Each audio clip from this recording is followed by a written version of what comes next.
tanya buat penonton yang ada di rumah dan juga buat semua penonton yang ada di sini. Apa tuh? Begini, seandainya Anda, coba saya tanya dengan kalian dulu yang ada di sini dan mungkin yang penonton yang ada di rumah. Seandainya Anda, saya minta untuk menitipkan perhiasan berlian seharga 100 juta rupiah Mampus. kepada pembantu rumah tangga atau asisten rumah Anda. Apakah Anda mau melakukannya atau tidak? No, enggak. Oke, berarti semua bilang enggak ya. Oke, kalau misalnya enggak, kenapa Anda berani menitipkan anak Anda ke babysitter?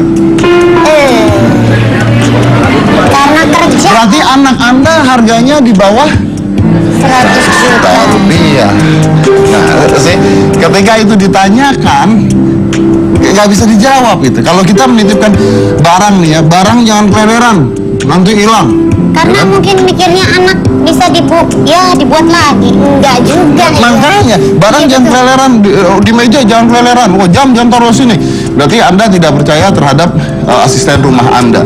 Tapi saya pergi kerja, anaknya titipin dulu ke babysitter. Logikanya ada di mana?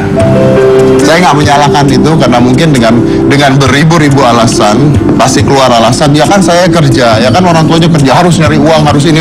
Saya terima logika itu, semua saya terima. Cuman ini perumpamaan. Kalau Anda tidak berani menitipkan perhiasan dengan harga 100 juta rupiah, tapi Anda berani menitipkan anak Anda pada orang yang Anda tidak kenal, berapa harga anak Anda? Let's think. Wow. Ya kan? Iya, betul, Itu yang nggak pernah kita pikirkan gitu. Makanya coba kita pikirkan, karena pasti ada cara. Mungkin titipkan ke neneknya, ke orang tuanya dan sebagainya, atau dan banyak sekali lah ya. Nah, bicara tentang hal itu, banyak sekali terjadi kekerasan terhadap anak-anak, apalagi anak-anak kecil. Kita semua tahu bahwa dari tingkat kuliah, SMA, SMP itu terjadi bullying. Iya benar. Bahkan sekarang makin banyak SD juga ada. SD juga ada videonya yang anak dipukulin dan divideoin. Iya betul. Ya kan, pernah lihat mungkin ya, dipukulin sekelas, divideoin. Iya. Ada anak cowok juga dipukulin, ditendangin, divideoin. Saya nggak tahu tuh, mereka mungkin senang hobi ngumpulin video mukulin orang gitu ya. Dan bahkan ada yang sampai meninggal karena dibully. Di luar negeri ada yang sampai bunuh diri, dan di Indonesia juga ada yang saya baca kemarin, ada yang karena kalau masuk sekolah biasanya ada ospek sampai meninggal karena disuruh hujan-hujanan dan sebagainya sih. Kenapa hal itu bisa terjadi? Kemana guru-gurunya, kemana orang tuanya dan sebagainya? Saya tidak menyalahkan siapapun, tapi shit happens, and that can happens to your son or to your daughters. Dan jangan sampai itu terjadi. Ada sebuah kasus yang akan saya angkat pada malam hari ini adalah Dayan. Dayan adalah anak kelas 1 SD yang dipukuli oleh kakak kelasnya hingga hampir buta karena bola matanya keluar dari lingkaran kelopaknya. Kita lihat dulu video berikut ini. Aksi kekerasan di lingkungan sekolah kini makin sering terjadi. Seorang siswa kelas 1 SD di Katingan, Kalimantan Tengah harus mengalami kebutaan akibat ditonjok kakak kelasnya. Dayan Ahmadi, nama siswa ini, kini harus menjalani beberapa kali operasi. Infeksi di bagian mata kanannya kian menyebar dan terus membengkak. Dayan pun harus meninggalkan kota kelahirannya untuk mendapatkan perawatan lebih intensif di Rumah Sakit Cipto Mangunkusumo, Jakarta. Ini di dekat apa nih, di ruang kepala sekolah atau di ruang mana?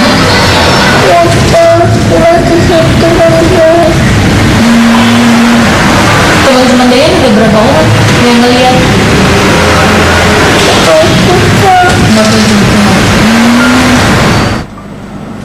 Baik, itu adalah gambaran yang terjadi pada Dayan, dan kami kabarnya bahwa hari ini Dayan baru keluar dari rumah sakit, walaupun katanya belum boleh keluar, tapi saya nggak tahu ceritanya gimana. Baru operasi ya? Baru dioperasi ya, makanya betul. Dan saya mengundang, saya ada ayah dan paman dari Dayan. Kita mau bahas lebih lanjut lagi apa sih yang sebenarnya terjadi dan kenapa hal itu bisa terjadi. Jadi ini adalah Nur Ahmad, ayah, dan Yasir, paman dari Dayan ya sendiri.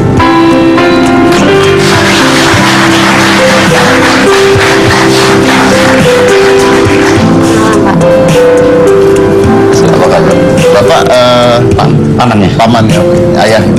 Oke baik, silakan tolong Pak duduk. Mungkin dari awal aja kita bahas dulu ceritanya gimana, bullying dan kronologisnya gimana, mungkin Bapak bisa cerita lebih jelas. Pada awalnya itu dia diantar wali kelasnya, Diantar oleh wali kelas. wali kelas, Ya, dia bilang sakit gigi. dibilang sakit gigi. Iya, dia Oke. bilang begitu. Kemudian Boleh lebih keras lagi Pak? kemudian pada sore harinya saya antar ke petugas puskesmas untuk berobat. Oke. Dan ternyata besoknya kok malah bengkak gitu. Besoknya Malah bengkak. bengkak. Iya. Apanya itu? Di sini awalnya agak Berarti sekitar kelopak mata. kalau awal pulang itu keluar darah dari. Jadi pulang dari sekolah keluar darah. Iya, cuma Anda nggak tanya kenapa itu? ya dia bilangnya sakit gigi aja. Jadi anaknya juga nutupin ya? Iya. Bilangnya apa? Bilangnya sakit Sakit gigi. gigi. Oh, sakit gigi. Sakit gigi keluar darah dari hidung. Dari gitu. Ya itu. Lalu? Kemudian 2 hari bekaknya sampai ini ke mata yang atas ini, sebelah kanan kan itu. Nah kemudian waktu bengkak-bengkaknya itu saya tanya, katanya dia ngaku kalau habis kena tonjok gitu. Saya nggak kedengeran Pak. Anaknya ngaku kena tonjok. Anaknya ngaku kena pukul, kena Iya, tonjok. Oke. iya. Lalu? Ya kemudian saya bawa ke petugas puskesmas lagi untuk obat yang beda gitu kan. Habis itu ya dalam beberapa hari agak kempes memang. Dalam beberapa hari itu kempes, terus ya bisa sekolah lagi. Habis sekolah beberapa hari kemudian dia nggak sekolah alasan sakit. Cuma waktu itu dia nggak pernah cerita kena lagi apa enggak, saya juga nggak tahu. Nah, dari situ awal mula pembegalan yang membesar. Pak, suaranya boleh kencengan Pak, karena nggak masuk ke. Ya,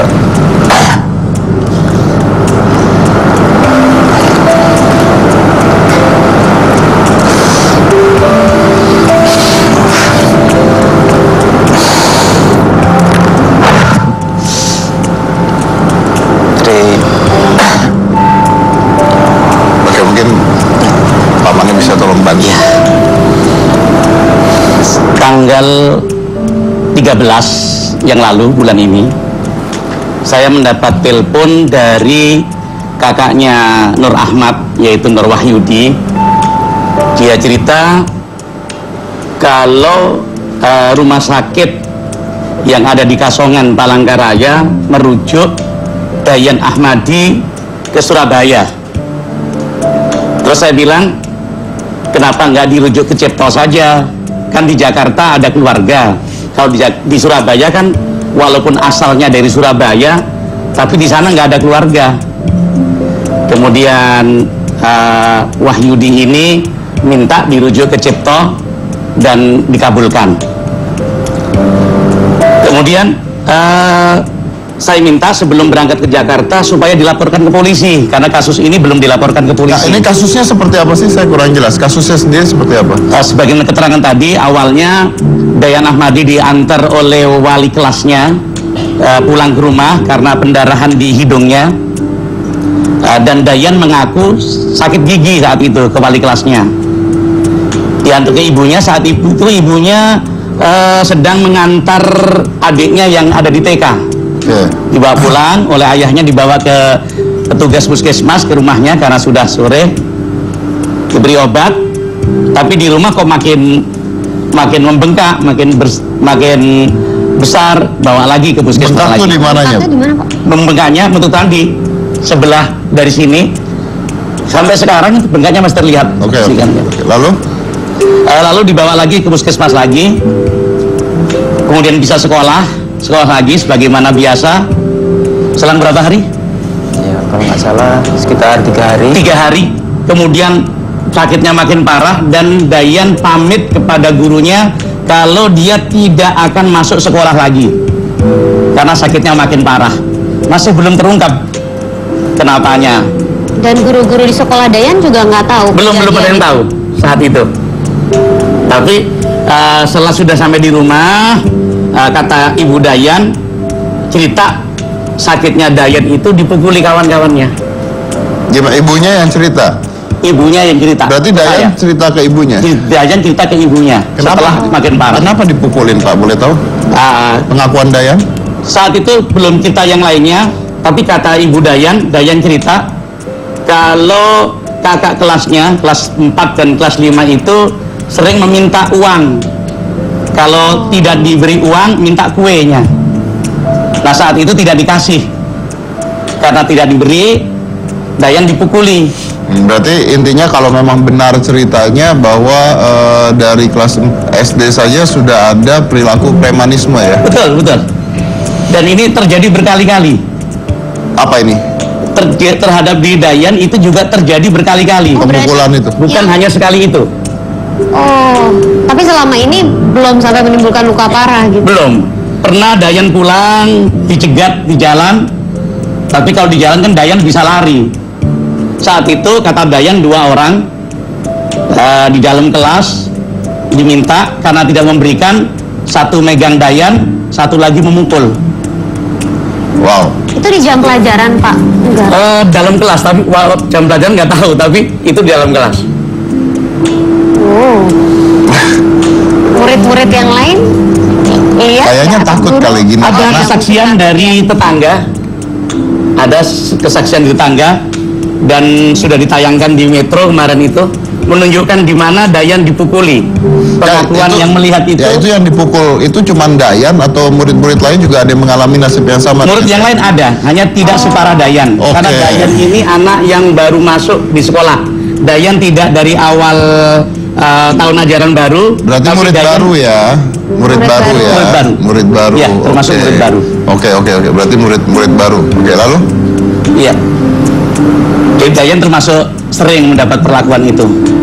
Dipukulin itu? Iya. Lalu akhirnya dia cerita pada ibunya? Pada ibunya cerita. Setelah parah? Setelah parah. Berarti pada sebelum-sebelumnya sudah dipukulin tapi Dayan tidak pernah cerita? Tidak pernah cerita. Oke.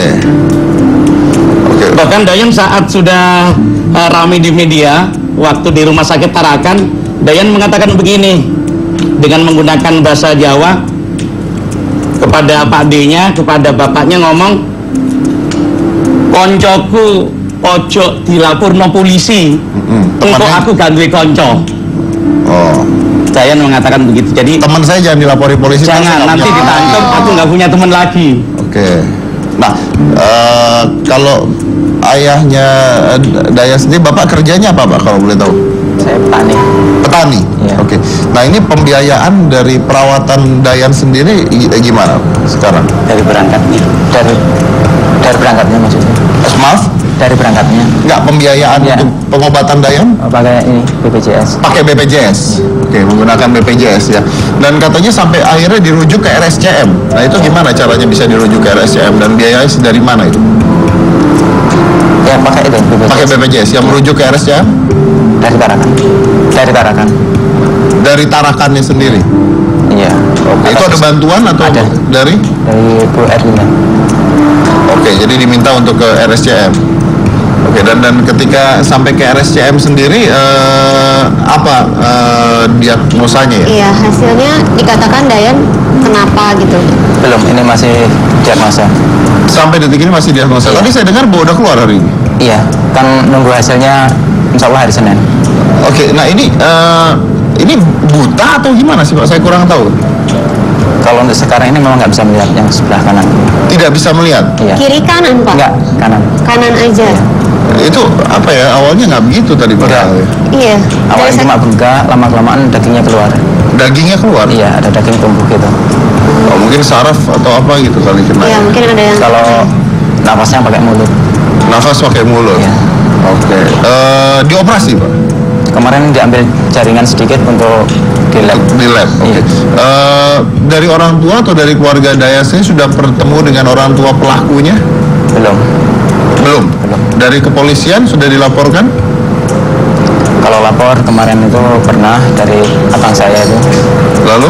Cuma kan kalau untuk memutuskan kan nggak bisa, harus ada hasil visum kalau nggak Harus salah. ada hasil visumnya. Iya. Oke, jadi maksudnya apakah benar bahwa penyakit tersebut atau atau masalah tersebut benar karena dipukul atau tidaknya gitu? Tapi kan pemukulannya benar kan? Iya benar. Oke, berarti apapun itu terjadi pemukulan di kelas. Iya. Jadi pemukulan di kelas. Wow. Luar biasa. Setahu saya di kelas belajar matematika bukan pukul-pukulan. Tapi nggak tahu lagi kalau zaman sekarang. Baik. Kita ada foto-foto dari Dayan, katanya depresi setelah itu dia. Tapi setelah ini saya akan mengundang dari KPAI untuk bercerita tentang ini karena peristiwa bullying ini banyak. Ini hanya satu mungkin dari ratusan Yang terungkap ya. yang terungkap gitu ya, banyak banget nih. Dan anak-anak ini gini, makanya buat adik-adik nih kalau misalnya kebetulan nonton, kalau terjadi hal seperti itu langsung laporkan ke orang tua atau ke guru langsung. Jangan takut ancaman teman-teman kalian, jangan takut nanti kalau kamu lapor saya apain, tidak, laporkan. Kalau perlu orang tuanya begitu laporin, orang tuanya harus datang. Ya, karena bully itu harus di stop, bagaimanapun bully itu harus di stop. Dan cara menyetopnya adalah bagaimana, fight it back, lawan baliknya bagaimana? Bisa dengan pelaporan, bisa dengan apa, bisa dengan bicara dengan orang tuanya. Dan mungkin orang tua juga harus mulai terbuka pada anak-anaknya, setiap kali pulang sekolah tanya, jadi dekatkan diri Anda pada anaknya, jadilah teman dan jadilah sahabat pada anak Anda sendiri. Kita akan lanjut lagi seri satu ini, jangan mana-mana, tetap di Hitam Putih.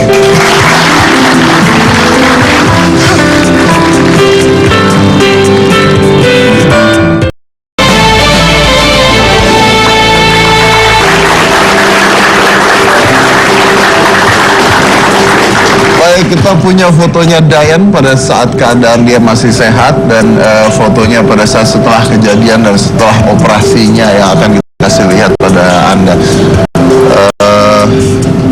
Itu adalah Dayan sebelum terjadi aksi bullying atau pemukulan dan sebagainya. Ya, Anda bisa lihat ini adalah Dayan. Nah, Anda bisa lihat bengkaknya seperti apa.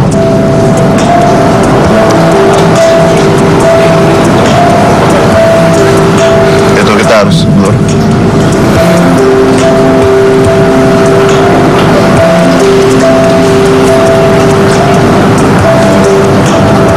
Ya. Melihat keadaan Dayan seperti ini, apa dari pihak keluarga tidak melakukan sebuah tuntutan apapun, Pak? Tidak. Kenapa? Saya juga keluarga sana saya tahu keadaannya gimana juga. Kenapa? Keluarga di sana saya juga tahu keadaannya. Bapak yang anak memukul itu saya tahu. Jadi Anda kasihan maksudnya? Iya. Anak Anda seperti itu nggak kasihan? Iya kasihan. Tapi kan kita nggak bisa juga nuntut yang terlalu ini. Berarti tidak. Nah, sekarang kalau tidak ada tuntutan, tidak ada apa, jadi harapannya apa nih? Kalau harapan saya mudah-mudahan jangan ada lagi kejadian seperti ini di sekolah. Jangan ada lagi kejadian seperti itu. Tapi kayak pihak sekolah gitu nggak bertindak apa-apa atas kejadian ini. Nah,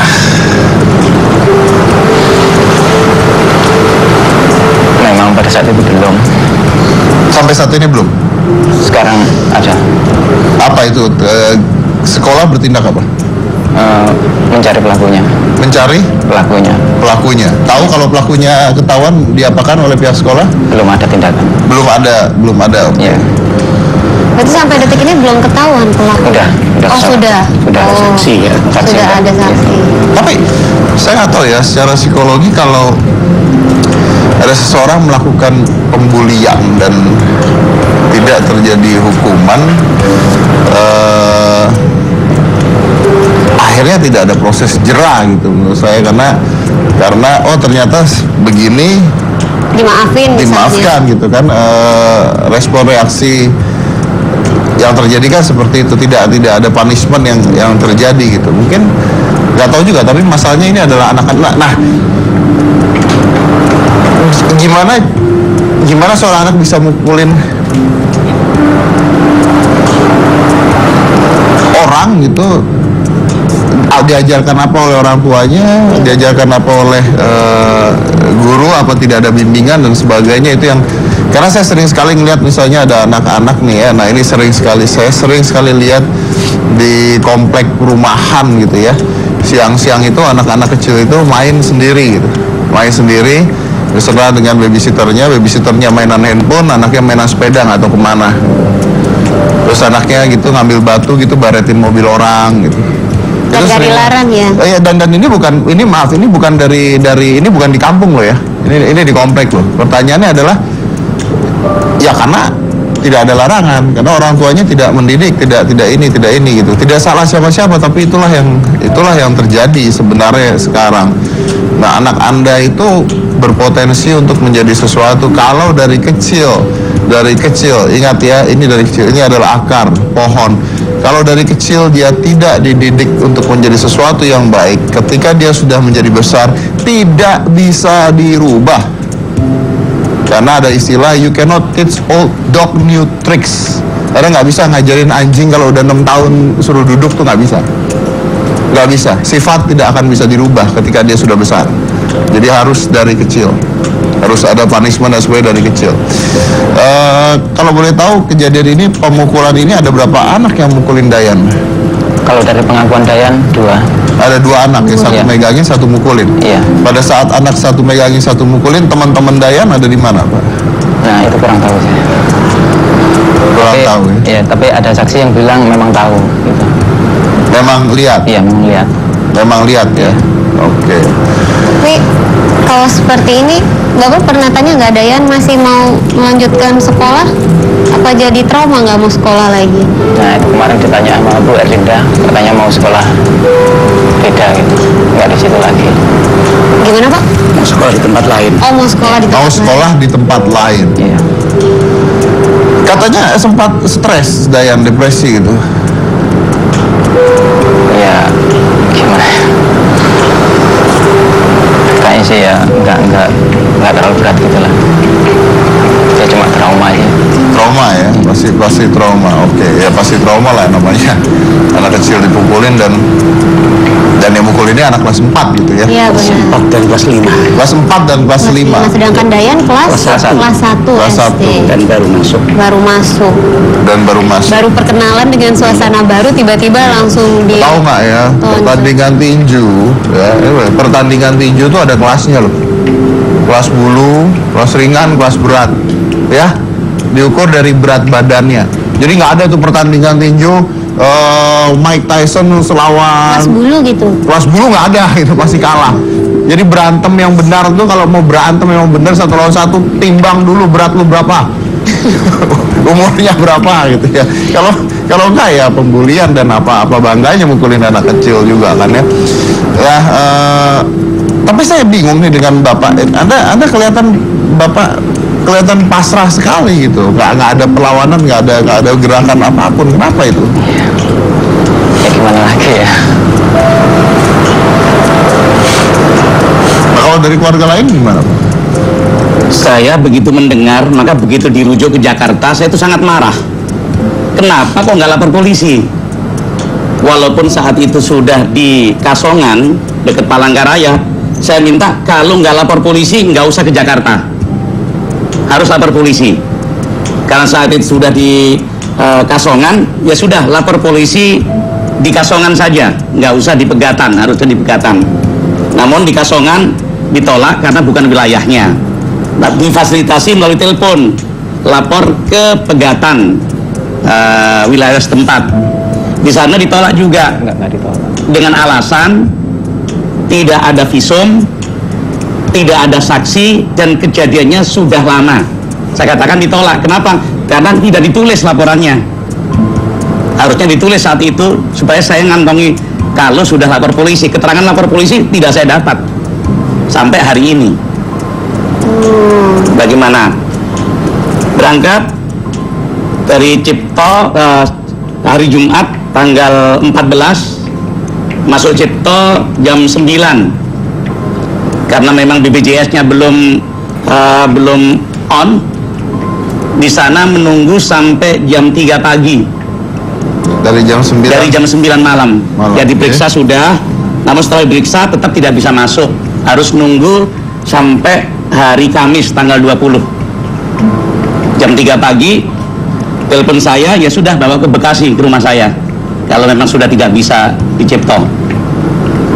Nah, Sabtu pagi saya sudah pergi.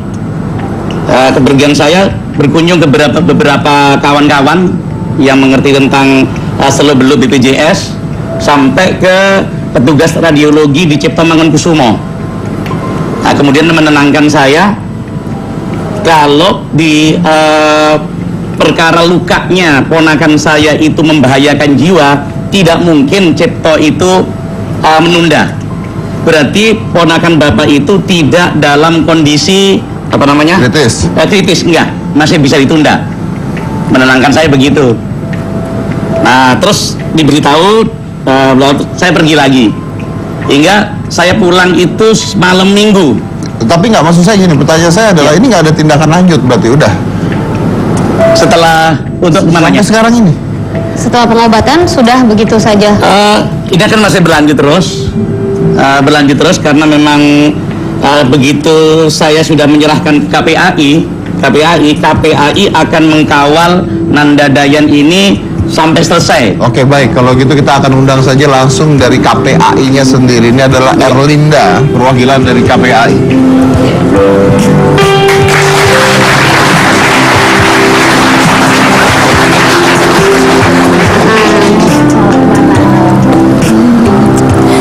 Apa kabar? Harus bertemu lagi. Iya, kita ketemu udah sering banget nih. Pengen sih ketemu kalau nggak dinner atau lunch gitu. Bener, tapi kayaknya setiap kali ketemu pasti ada masalah pembulian dan sebagainya. Berarti pembulian itu banyak banget ya? Banyak banget. Silakan Erlinda. Bangetnya bingit katanya gitu ya. Bangetnya banyak. Gimana kalau kasus Dayan ini, kalau berapa kasus lalu kan kita pernah bahas, kalau Dayan ini sendiri gimana kasusnya? Iya, memang untungnya keuntungnya juga ya. Sebenarnya nggak ada untung di sini karena saya melihat kondisi Dayan dan saya tiap hari menemani Dayan itu sangat-sangat luar biasa. Jadi pada saat orang tuanya menelpon saya dan saya minta, untungnya orang tuanya pamannya terutama Pak Yasir ini teknologi juga, jadi kirim WhatsApp ke saya. Itu saya kaget melihat apa kondisi Dayan, karena memang kita sesama orang lembaga negara ini kalau ada yang urgent kita boleh langsung WhatsApp atau telepon.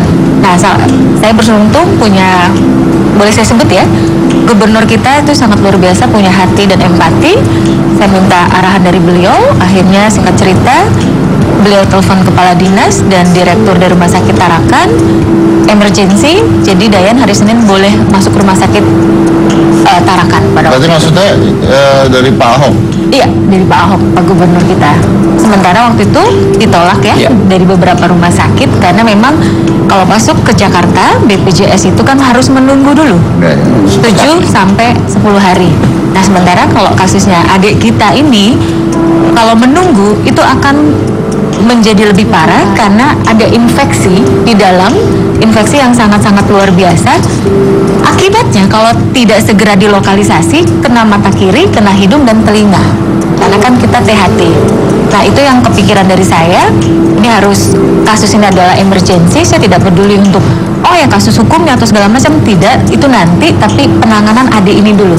Karena yang saya lihat itu dua, secara medis dia harus segera ditangani, dan yang kedua adalah secara psikologinya. Nah, tapi gini, Erlinda, Anda mengatakan secara kesehatan psikologis dan sebagainya itu kita bisa tangani. Tapi dari orang tuanya sendiri kayaknya pasrah gitu. Nah, ini ada tindakan nggak, maksudnya untuk pelakunya sekarang gimana?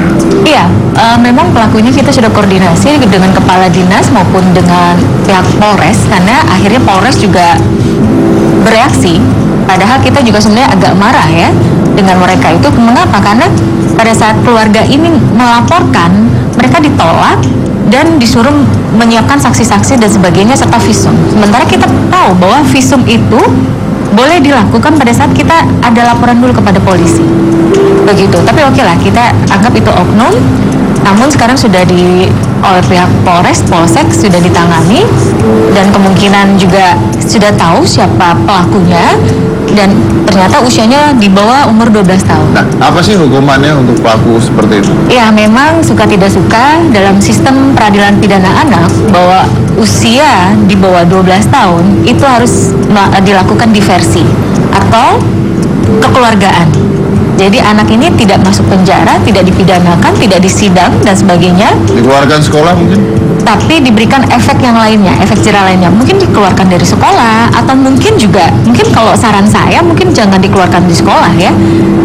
Dia tidak boleh sekolah dulu, tapi mungkin dalam 1 tahun dia harus ditempatkan di tempat lain. Contoh misalnya di Tamling mungkin gitu kan, Dimana? atau Tamling, ya kan di situ ada tempat semua hal ya kan, atau mungkin di Papua, mungkin di mana yang anak itu harus bisa bertanggung jawab terhadap dirinya. Jadi dia belajar tentang Untuk itu menghargai, seperti apa, betul, gitu ya. menghargai diri sendiri, menghargai orang lain, bahwa tubuh orang lain itu bukan milik dia loh, yang seenaknya saja dipukuli sampai akhirnya harus kehilangan organ yang fatal gitu, organ yang vital. Gitu. Karena kalau penjara itu rata-rata membuat anak menjadi lebih hebat lagi. Mungkin tadinya dia mencuri, sekarang dia bisa membunuh dan sebagainya. Tapi pada saat kita berikan dia, dilepaskan di hutan atau ditempatkan di tempat daerah yang dia sama sekali tidak pernah tahu, dan dia harus bisa bertanggung jawab terhadap dirinya dan lingkungannya, nah disitulah kan ada pembentukan pribadi ataupun karakter. Kenapa bangsa ini makin hari sepertinya kok di mana-mana dari Sabang sampai Merauke itu kekerasan? Mungkin juga Mas Didi udah dengar SMA 106 ya kan, yang tawuran, yang sudah dikeluarkan 20 orang itu. Terus ada anak SMK juga yang pakai dilempar gitu kan dengan kimia ya, air kimia, zat reaksi kimia itu. Jadi kok kayaknya sadisme, kejahatan dan sebagainya tuh ada di mana-mana. Kalau akar permasalahannya berdasarkan telaah kita. Ini sorry saya potong. Ini salah siapa ya? Sebenarnya ya salah dari orang tua di rumah. Ya. Ya mohon maaf. Ya, karena menurut saya secara psikologis juga anak itu kan dibuild, karakter itu kan dibentuk ya. Mungkin kurang perhatian dari orang tua, tontonan TV yang tidak benar. Nah sebenarnya saya juga gini, makanya ada tontonan TV yang bimbingan orang tua, ada game bimbingan orang tua, ada permainan misalnya tembak-tembakan di game ya, tembak matiin orang dan sebagainya. Kalau buat saya pribadi secara psikologis sebenarnya kalau dia mau main itu buat saya nggak ada masalah, tapi harus ada bimbingan. Ini mainan, ini begini itu harus ada bimbingan sendiri. Kadang-kadang anak-anak nggak dikasih tahu apa-apa, nonton tayangan TV. Ya contohnya gini lah, walaupun misalnya kita tulis ya bahwa adegan ini menggunakan gabus, harus dilakukan oleh profesional kan, gitu. kita menggunakan gabus, tapi kan nggak semua anak baca itu kan, yang ada di otaknya adalah orang ditimpuk pakai meja, gitu. Oh ternyata lucu ditimpuk pakai meja. Nah jadi ya harus ada pembekalan ke anak itu sendiri. Dan seperti apa sih kita harus membekali anak kita, mungkin nanti bisa dibantu. Saya juga nanti ada cerita sedikit. Kita lanjut lagi setelah satu ini, jangan mana-mana, tetap di Hitam Putih. Oke,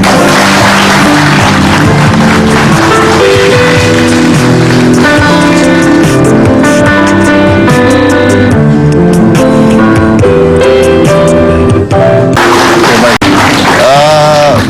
Berarti kalau dari ayahnya sendiri tadi mengatakan bahwa tidak akan menuntut apapun. Iya, namun di sini saya mau memberikan edukasi sosialisasi bahwa sedini mungkin saya setuju dengan Mas Didi bahwa kita harus bisa mengajarkan anak kita itu mana yang boleh, mana yang tidak, mana yang batasan-batasan itu harus pada saat dia sudah bicara ayah, bunda, itu sudah harus kita kasihkan edukasi agar anak ini bisa terbentuk. Kenapa? Secara ilmu psikologi bahwa anak usia di bawah 14 tahun itu masih bisa kita bentuk karakternya, tapi dia setelah 14 tahun udah nggak bisa kebentuk. mengukir di atas air. Selesai. Begitu. Namun tetap kita masih punya semangat. Seperti ada beberapa klien yang bertanya, anak saya saat ini ada di bangku SMA kelas 3, karakternya ABCD, apakah masih bisa? Bisa, dengan satu syarat, orang tuanya berubah dulu. Orang tuanya tidak bisa berubah, jangan harap. Jadi benar dikatakan banyak pakar bahwa anak kita adalah cerminan dari diri kita sendiri. Suka tidak suka seperti itu. Jadi saya katakan, kalaupun memang dalam sistem peradilan pidana anak itu di bawah umur 12 tahun, itu diversi dan restoratif justice, tapi tidak untuk bahwa dia tidak dapat efek jerah.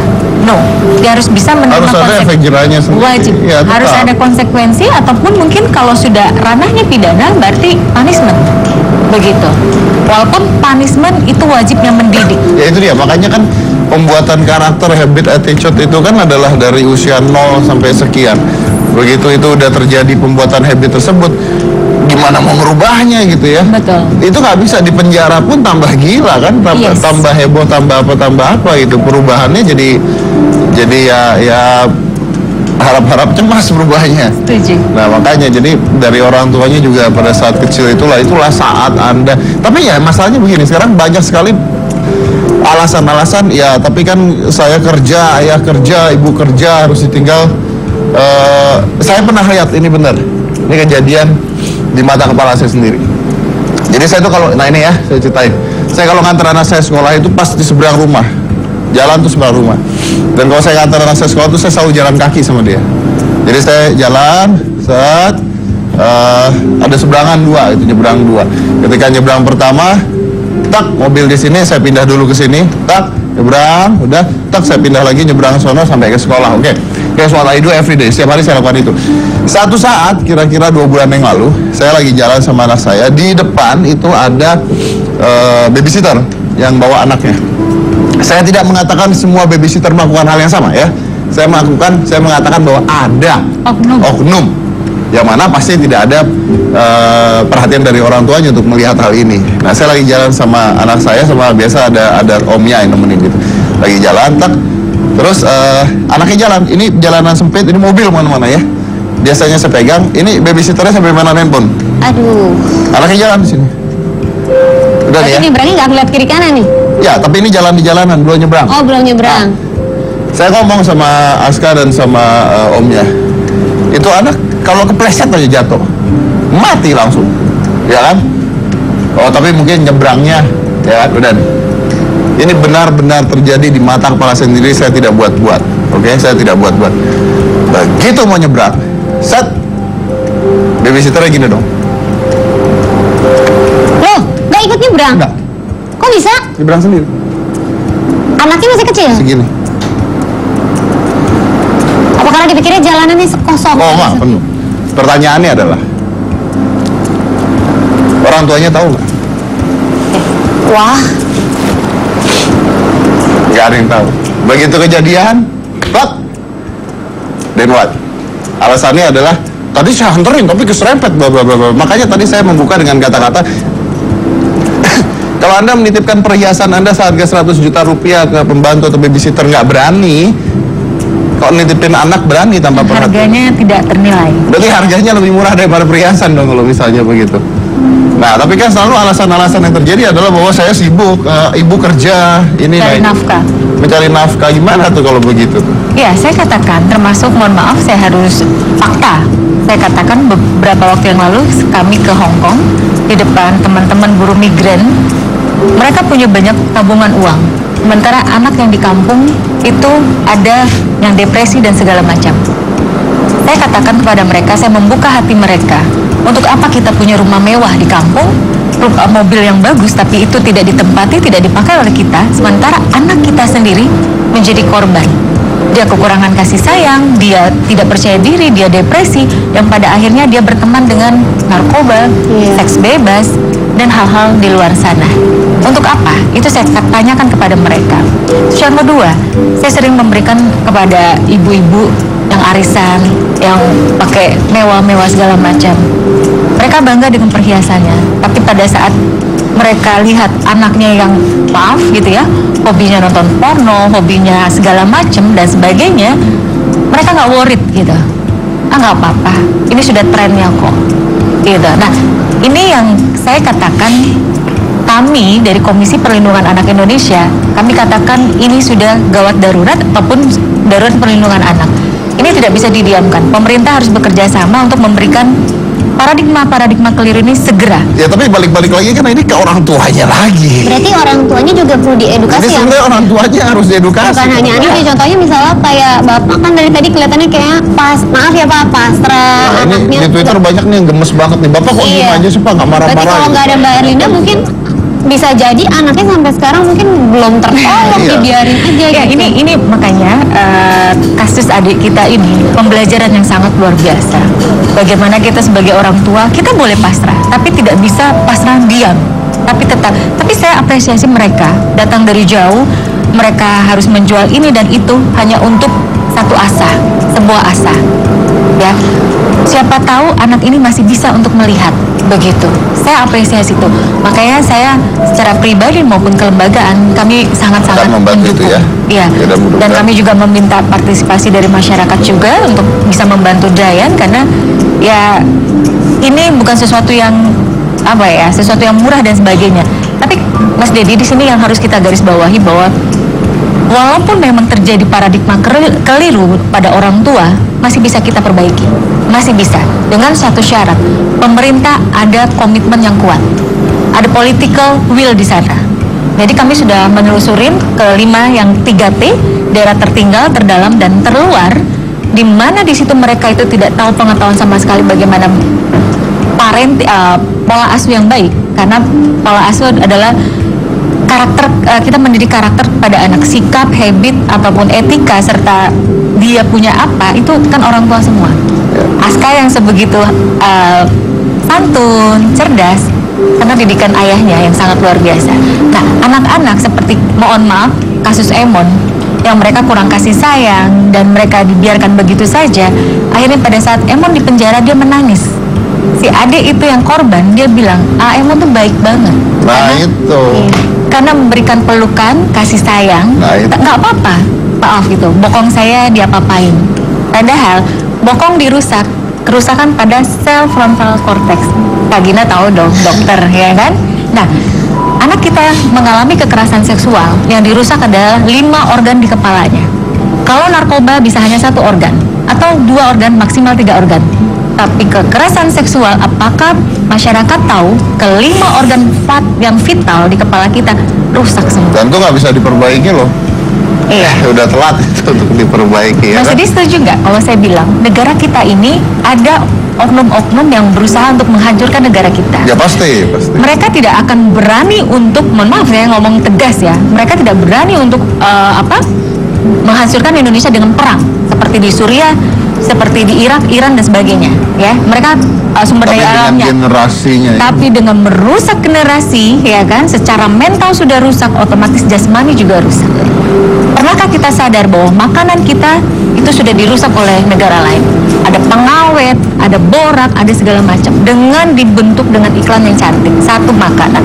2, pernahkah kita tahu bahwa seolah-olah mereka membantu kita dalam dunia pendidikan? Padahal Mas Dede tahu, saya punya klien 2, tapi saya tidak boleh sebutkan namanya.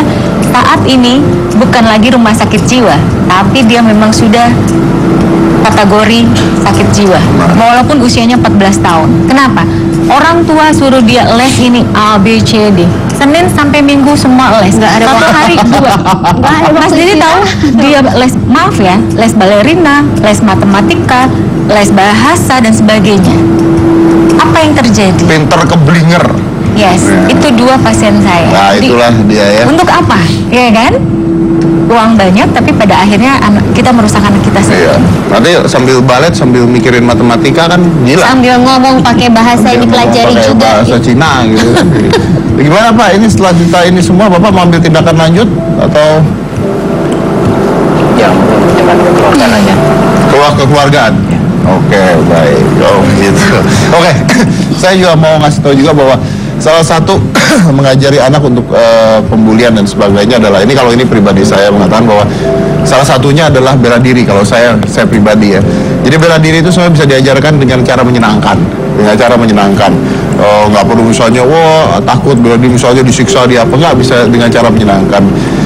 Dan kita ngajari bahwa bela diri itu dipakai ketika Anda terdesak, ketika kamu terdesak, kamu lawan, kamu kabur. Saya selalu ngomong gitu. Jangan lawan dipukulin apa enggak. Kamu lawan, kamu lari. Karena bela diri memang didesain untuk melawan orang yang lebih besar, orang yang lebih ini, orang yang lebih itu. Dan saya senang banget ngajarin anak saya bela diri itu, senang sekali gitu. Dan itu bisa fun. Jadi dia kepukul pun dia ketawa gitu. Aduh gitu. Berarti kena dan sebagainya. Saya punya video nih yang saya mau kasih lihat ketika saya bermain dengan anak saya, ketika saya ngajarin dia bela diri. Ini adalah dan secara menyenangkan. Kita lihat dulu video saya sama Aska ketika dia belajar bela diri bersama saya. Silakan.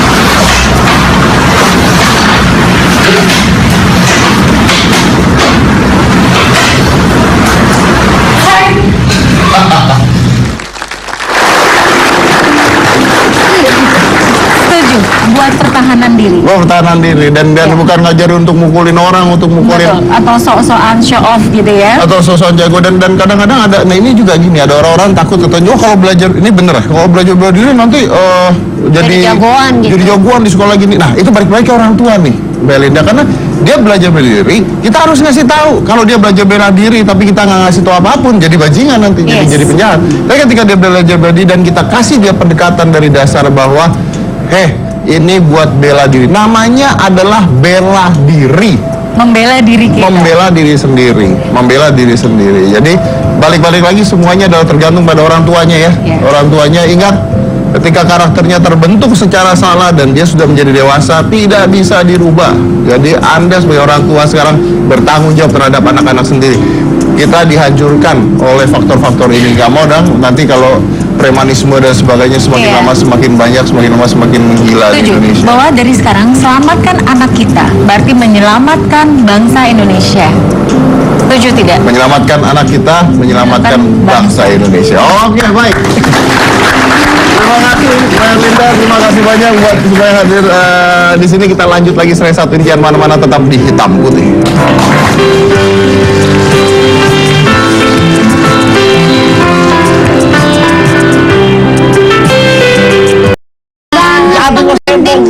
Saya mau godain tapi udah punya suami nggak jadi. Bagus, besok yang datang ke sini harus punya suami. Ya, kamu kapan punya suaminya? Aku. Kapan-kapan. Aduh, Om Deddy. Iya, bentar ada yang lebih cantik. Ya kan kita harus perhatikan yang lebih cantik. Oke, baik. Kan karena aura baru nikah aja dan cantik. Masih bersinar-sinar. Masih bersinar-sinar. Ya kita tunggu tahun-tahun berikutnya. Kok gitu sih? Tunggu supaya lebih bersinar. Pribadi. Oh iya, jadi sakit hati juga kalau ngomongin. Tapi gimana? Ada informasi mau dibagikan? Silakan langsung. Iya banget, aku punya informasi nih Mas Dedi nih. Aku itu kan aktif banget ya ngelakuin kegiatan syuting, terus juga olahraga taekwondo, lagian juga masih jadi duta taekwondo Indonesia juga. Setiap hari gitu.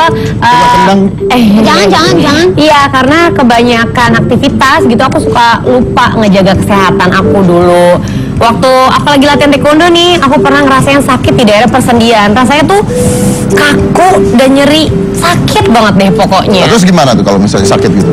Kalau sakit, tenang aja. Nah, karena aku sempat khawatir ya, akhirnya aku sempat periksa ke dokter. Ternyata aku kena gejala pengapuran sendi atau radang sendi akibat keringnya pelumas sendi, sehingga sendi jadi rusak dan terkikis. Ini tuh bahaya banget. Kalau dibiarin, nggak diatasin dengan tepat, lama-lama bisa jadi lumpuh. Bisa lumpuh? Nah, terus what you do? nih, setelah aku Kan harus ada solusinya. Iya dong, pasti. Setelah aku konsultasi tuh sama dokter, ternyata yang aku perluin itu adalah nutrisi khusus sendi, yaitu Viostin DS, produk original untuk kaku dan nyeri sendi. Viostin DS ini adalah kaplet nutrisi sendi yang bekerja melumasi dan memperbaiki tulang rawan sendi yang terkikis dengan cara membentuk cairan pelumas sendi dan tulang rawan sendi yang baru, sehingga sendi menjadi lentur dan mudah digerakkan tanpa rasa sakit. Oke. No, bukannya juga sakit, no? Bukannya sakit juga? Hah? Coba sini. Ini mas, Tuh. kan Masih kecil ya Om? Udah sakit sih. Iya, Mam, padahal masih kecil. Iya. Kenapa, no? jadi kan waktu Kamu hamil, no? Mas Anu udah nikah? udah Alhamdulillah. terus jadi ceritanya saya duduk di mana nih? Di sini deh, nih. Duduk buat dia tuh. Pas dulu dong, kita kan udah sama-sama nikah. Sama nikah. Iya. Jadi deh. Kenapa kamu ceritanya? Ya kan waktu itu habis syuting Hitam Putih mas. Ya Gua lagi salah. DS juga. Ya salah mulu syuting sama orang. Ya iya itu mas. Terus kan pegel-pegel nih kan, udah pegel-pegel. Terus kemarin beli obat Viostin DS ke apotek. Habis. Habis. Keluar apotek kan. Ada SPG-nya mas. Mau apotek sekarang kan pakai SPG Iya, kan. iya. Yang dilihat SPG-nya. Iya. Lah. Oh, ya itu maksudnya salah satunya mas. Karena dia nawarin obat yang ya abal-abal lah, nggak tahu lah gitu pokoknya obat dia nawarin sama gini beli tambah parah. Tambah Mas. parah. Tambah parah. Makanya jangan makan obat sembarangan. Ada cara lain kalau misalnya sakit pinggang, makan kangkung. Nah, Kangkung iya. bisa mas? Nggak sembuh, kenyang doang. Loh, daripada sakit pinggang lapar, Oh, iya. iya kan? Mending sakit Mas pinggang Anu. kenyang. Udah pokoknya mendingan jangan mau lagi coba produk yang lain yang belum terbukti, karena hanya kualitas dan khasiat Viostin DS yang terbukti lebih cepat dan kuat mengatasi rasa kaku dan nyeri sendi. Nggak pakai lama langsung terasa enak. Dan hebatnya lagi nih, Viostin DS merupakan nutrisi atau makanan kesehatan sendi tanpa kandungan anti nyeri. Jadi bisa dikonsumsi jangka panjang dan tidak menyebabkan efek samping. Oke, cara minumnya, cara konsumsinya. Cara konsumsinya Kalau misalnya belum sakit buat nyegah doang bisa ya. bisa. Jadi cara konsumsinya gampang banget. Untuk terapi nyeri sendi, minum Viostin DS 3 kali 1 kaplet sehari, pagi, siang, dan malam setelah makan. Setelah nggak kerasa nyeri lagi, cukup minum 1 sampai 2 kaplet Viostin DS tiap harinya untuk memelihara kesehatan sendi. Dan ini penting juga nih Mas untuk dikonsumsi kita yang masih muda, soalnya untuk memelihara kesehatan sendi. Oke, terus bedanya apa dengan produk lain kan Anu katanya? Iya nih Bedanya? Wah, kalau itu sih jelas beda lah, karena hanya kualitas Viostin DS yang paling unggul dan diakui dunia. Aku udah ngebuktiinnya sendiri dan gak mau ganti produk yang lain. Pokoknya terapi kaku dan nyeri sendi hanya Viostin DS, bukan yang lain. Oke. Sanu yang rutin minumnya ya. Siap, saya pasti minum Viostin DS. Oke, yuk kita langsung Viostin DS hadiah. bebas gerak tanpa kaku dan nyeri sendi. Bagi-bagi hadiah. Oke, sekarang kita bagi-bagi hadiah. Ini ada yang telepon atau gimana? Ada yang telepon? Ada yang mau nelfon dia nggak? Ada yang mau Kalau telepon? nggak ada ya, berarti lu nggak laku. Ya, kok Makanya ada gitu? yang nelfon. Aduh, halo? Halo. Terapi kaku dan nyeri sendi? Hanya Viostin DS, bukan yang lain. Namanya siapa? Dari mana? Ibu Sri dari Bekasi. Oke, baik. Bu Yuk Sri dari langsung. Bekasi. Nih pertanyaannya, kaku dan nyeri sendi akibat tulang rawan sendi terkikis memerlukan nutrisi khusus atau makanan kesehatan sendi, yaitu A. Viostin DS atau B. Obat abal-abal. A. Viostin DS. Betul. Selamat ya Ibu mendapatkan 2 juta rupiah. Hadiah ini dipersembahkan oleh Viostin DS, bebas gerak tanpa kaku dan nyeri sendi. Oke. Jangan lupa dipotong pajak. Jangan lupa dipotong pajak. Oke, saya harus tutup acaranya. Dan kalau Anda tadi sudah lihat bahwa tentang pemulihan dan sebagainya, bahwa anak kita tuh harus dididik oleh orang tua dengan baik, karena anak kita adalah penerus kita. Nanti di tahun-tahun berikutnya Anda sudah bukan siapa-siapa, tapi anak kita meneruskan. Anda mau bangsa kita hancur karena perilaku orang tua yang tidak mendidik anaknya secara baik dan secara benar? Jelas tidak. Keutuhan negara kita tergantung dari anak-anak generasi muda kita. Ingat, menyelamatkan anak kita, menyelamatkan bangsa Indonesia. Saya Deddy Corbuzier, inilah Hitam Putih. urusannya.